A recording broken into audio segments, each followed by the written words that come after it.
जय श्री राम। बहुत स्वागत मेरे कुंभ राशि के जातक जातिका आपका आपके अपने बेहद खास कार्यक्रम। मैं कहता हूं ना, मेरी सबसे पसंदीदा राशि कुंभ राशि। सबसे ज्यादा रिसर्च मैं इस राशि पर करता हूं, आपको सबसे बेहतरीन जानकारी देने का प्रयास करता हूं।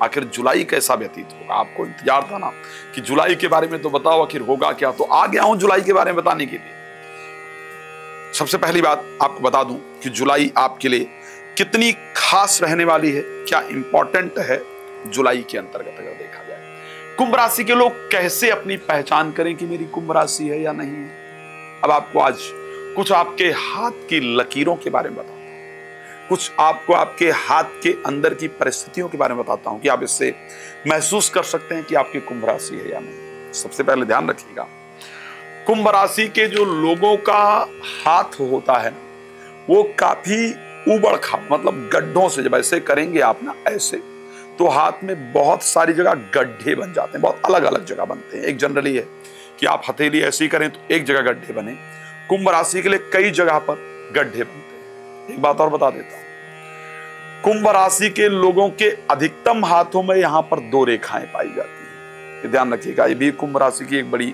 डिफरेंट पहचान है हस्तरेखा के अंतर्गत। कुंभ राशि के लोगों की उंगलियां छोटी होती हैं। कुंभ राशि के लोगों के उंगलियों पर यहां पर बाल अवश्य होते हैं। कुंभ राशि की अलग सी पहचान है। कुंभ राशि के लोगों का जो हाथ होता है वो थोड़ा टाइट होता है। कुंभ राशि के लोगों की उंगलियां जनरली मोटी पाई जाती हैं।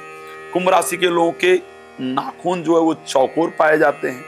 कुंभ राशि के लोगों के नाखूनों पर नाखून जो है हल्के से पीले रंग के या नीले रंग की परिस्थिति के अंतर्गत पाए जाते हैं। तो ये आपकी जो हाथ और नाखून की जानकारी है वो मैं देने का प्रयास करता हूं। लेकिन आपको बता दूं, सबसे पहले तो इंपॉर्टेंट रह ही गया, जुलाई व्यतीत कैसे होगा उस पर विस्तार से चर्चा करें। जुलाई में रिलेटेड टू प्रॉपर्टी बहुत बड़ा काम बनता हुआ दिख रहा है। लेकिन अगर एक सूचना जो पहले देता हूं वो दे देता हूं कि यदि आप राम कथा कराना चाहते हैं, भागवत कथा से शिव महापुराण की कथा अपने क्षेत्र में, क्योंकि मेरे आप अपने हैं, सबसे पसंदीदा मेरी राशि, सबसे पसंदीदा मुझे आप लोग हैं, तो आप मेरे साथ संपर्क कर सकते हैं संगीत में कथा कराने के लिए। अगली कथा हिमाचल प्रदेश के रामपुर में भुसार करके कोई जगह है जहां पर होने जा रही है। तो अगर आप चाहते हैं, 3 जुलाई से कथा है कि आप मेरी कथा को श्रवण करें, हिमाचल में रहते हैं तो आप कथा को श्रवण कर सकते हैं और आकर के मेरे साथ आप वहां पर मुलाकात भी कर सकते हैं। हिमाचल में मैं रहने वाला हूं, तो ये परिस्थिति आपके साथ रहेगी। अब आइए, रात को 9 बजे, दोपहर को 12 बजे लाइव आता हूं। लाइव जुड़कर फ्री में बात कर सकते हैं, आपके लिए खास आता हूं। और वैसे बात करना चाहते हैं तो समय लेना होगा, कॉल अपॉइंटमेंट लेना होगा और लेकर के मेरे साथ चर्चा कर सकते हैं। आइए बता देते हैं कि आखिर आपका जो ये महीना रहने वाला है जुलाई का, वो कैसा रहेगा। जुलाई का जो महीना है आपकी राशि के अकॉर्डिंग वो आपका 2-3 चीजों को लेकर के बड़ा शानदार रहेगा। और उसमें से जो सबसे पहली चीज की बात कर रहा हूं वो है दिल की इच्छा को पूरी करने वाली चीज। कोई ऐसी कामना, कोई ऐसी इच्छा, कोई ऐसा विचार जो बहुत दिन से था कि ये मुझे मिल जाए तो मुझे लगेगा कि मेरा बहुत बड़ा काम हो गया, मेरे दिल की इच्छा पूरी हो गई। बहुत लगता है ना कि यार ये हो जाता तो मजा आ जाता, दिल की इच्छा ना, तो वो जो दिल की इच्छा है वो आपकी पूरी होने वाली है इस महीने जुलाई की बात कर रहा हूं। किसी विशेष व्यक्ति से और कोई ऐसी हैप्पीनेस, वो हैप्पीनेस, वो खुशी किसी प्रकार से हो सकती है। से किसी को इच्छा है कि मेरे घर में संतान हो जाए, किसी को इच्छा है कि मेरे संतान को लेकर गुड न्यूज आ जाए, किसी की इच्छा है कि मेरे तो ऐसी कोई इच्छा जो आपकी बहुत दिन से दिल में बैठी हुई है वो आपकी पूरी होती हुई मुझे दिख रही है। कई बार इच्छा होती है कि मेरे कोई मित्र से मेरी मुलाकात हो जाए, तो ऐसा होने वाला है। लेकिन एक इच्छा की बात जरूर कर रहा हूं, इस महीने गाड़ी को लेकर के या घर को लेकर के या जमीन को लेकर के कोई इच्छा है जो आपकी निश्चित रूप से पूर्ण होने वाली, इसमें कोई दो राय नहीं है। एक इच्छा पूरी होगी। इस महीने दिल बड़ा म्यूजिकल या घूमने फिरने का, संगीत सीखने का, इस प्रकार का रहने वाला है। तो ये इच्छा मुझे पूर्ण होती हुई दिख रही है। और जो लोग विदेश में रहते हैं, पीआर के लिए अप्लाई किया हुआ है, इस महीने पीआर का जो रिजल्ट है वो आपके पक्ष में आए, इस प्रकार का योग है। बहुत सारे लोग अपने वतन वापस आएंगे, बर्थ प्लेस पर वापस जाएंगे, परिवार के साथ मिलेंगे। इस प्रकार का योग आपकी राशि के अंतर्गत नजर आ रहा है। तो अगर मैं बात करूं स्पेशली, ये अच्छा है। एजुकेशनल क्षेत्र को लेकर के, एजुकेशन को लेकर के बात करूं, एजुकेशन को लेकर के भी मुझे इस महीने की परिस्थिति अच्छी नजर आ रही है। फाइनेंस को लेकर के इस महीने की कंडीशन बहुत अच्छी नजर आ रही है। जीवन साथी को कोई इंपॉर्टेंट पोजीशन मिले, इस प्रकार की परिस्थिति आपकी राशि प्रॉपर दिखा रही है, होने वाला है।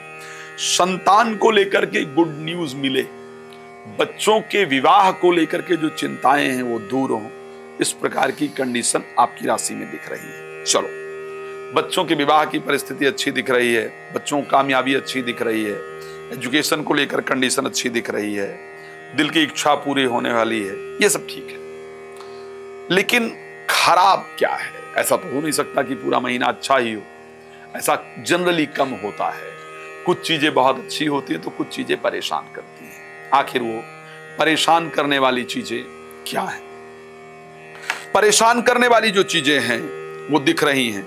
7th हाउस में केतु और मंगल दोनों का एक साथ गोचर करना और लग्न पर उनकी दृष्टि, एक तो आपके अंदर शंका उत्पन्न हो, ठीक है, उसका संयोग दिख रहा है। शंका मतलब कह सकते हैं कि हाँ, शंका उत्पन्न हो कि ये गलत है, और जैसे शंका हो वैसी चीजें निकल भी आए, ऐसा भी दिख रहा है। सबसे इंपॉर्टेंट जो खराब दिख रहा है वो है कि आपका आपके जीवन साथी के साथ, जीवन साथी को इतना गुस्सा आए, इतना क्रोध आए, उनके विचारों में इतना परिवर्तन आए कि उसको लेकर के मन बहुत अशांत रहे, मन बहुत पीड़ित रहे। तो इस महीने हेल्थ को लेकर के चीजें ठीक ठाक हैं। बीपी फ्लैक्चुएट होगा, बीपी बढ़ेगा घटेगा, गुस्सा बहुत ज्यादा आएगा, ये हेल्थ की प्रॉब्लम है, इस पर ध्यान देने की आवश्यकता है। और कोई हेल्थ की मेजर प्रॉब्लम कम दिख रही है। वाहन इत्यादि सावधानी से चलाना है। चीजें संतान को लेकर के, बाकी चीजों को लेकर के अच्छी हैं, लेकिन मैरिड लाइफ या जीवन साथी के साथ बिहेवियर में, जीवन साथी के साथ रिलेशन में आपको बहुत ध्यान देने की आवश्यकता है। अगर आपका विवाह इत्यादि अभी रिसेंटली तय हुआ है, आप अपने जीवन साथी के साथ बात कर रहे हैं, तो आपको बहुत सावधान रहना है। वहां पर लड़ाई झगड़ा होने का योग पूरी तरह से दिख रहा है। जीवन साथी के द्वारा इस महीने ऐसी बातें की जाएंगी कि लगेगा कि यार, तो बिना सर पैर की बातें हैं, जिसके कारण घर में तनाव उत्पन्न होगा। दूसरा इंपॉर्टेंट चीज है नौकरी या बिजनेस को लेकर के। वहां के स्वामी मंगल केतु के साथ गोचर करेंगे, जिस कारण से जो एम्प्लॉई हैं, जो एम्प्लॉयर है, जिसके यहां आप नौकरी करते हैं या जो लोग आपके यहां काम करते हैं, इन दोनों, आप दोनों के अंदर ऐसा क्रोध उत्पन्न होगा, ऐसे अजीब अजीब से विचार उत्पन्न होंगे, जिसको लेकर के मन बहुत परेशान रहेगा। तो प्रोफेशनल लाइफ पर, यानी नौकरी पर या बिजनेस पर, फैक्ट्री में जाते हुए, दुकान में जाते हुए अपने मन को शांत करके जाइए। सामने वाला क्रोध कर रहा है, कर रही है, मान लीजिए कि ये तो इनका स्वभाव है, इस महीने मेरा ग्रह खराब है। आपका जो बॉस है, जिसको आप रिपोर्ट कर रहे हैं या कर रही हैं, उसको देखेंगे, उसके अंदर एक अजीब चिड़चिड़ापन, एक अजीब सी प्रॉब्लम पैदा होगी, जिसके कारण वो आपको परेशान करेगा या करेगी। और वो प्रॉब्लम उसके घर से आ रही होगी, वो घर की फ्रस्ट्रेशन आपके ऊपर उतार रहा होगा या उतार रही होगी। इसको बहुत नोट करके रखिएगा। तो एक तो प्रोफेशनल लाइफ को लेकर के स्ट्रेस दिख रहा है। पर्सनल लाइफ में जीवन साथी के अंदर शंका उत्पन्न होने से वो आपको परेशान करेंगे, उसको लेकर प्रॉब्लम दिख रहा है। ये दो चीजें हैं स्पेशली जिस पर आपको ध्यान रखने की आवश्यकता है। बाकी चीजें भगवान की कृपा से आपकी बहुत बेहतरीन होती हुई दिख रही हैं। इस महीने अच्छी सफलता प्राप्त होगी, कुछ इंपॉर्टेंट लोगों से मुलाकात होगी। कुछ लोग जो है, कुछ लोग नहीं, मैं अधिकतम लोगों की बात करूं, इस महीने अपने नौकरी से व्यापार की तरफ स्विच करने का विचार करेंगे। आपको मैंने बताया कि आपके लिए ही रात को 9 बजे और दोपहर को 12 बजे लाइव आता हूं। आप मेरे साथ लाइव जुड़ सकते हैं और अपने बारे में जो भी जानकारी प्राप्त करना चाहते हैं उसको कर सकते हैं। राम कथा, भागवत कथा, शिव महापुराण कथा अगर आप कराना चाहती हैं तो करवा सकते हैं। भगवान आपको बहुत प्रसन्न रखें। इन्हीं शुभकामना के साथ जय श्री राम। बहुत धन्यवाद।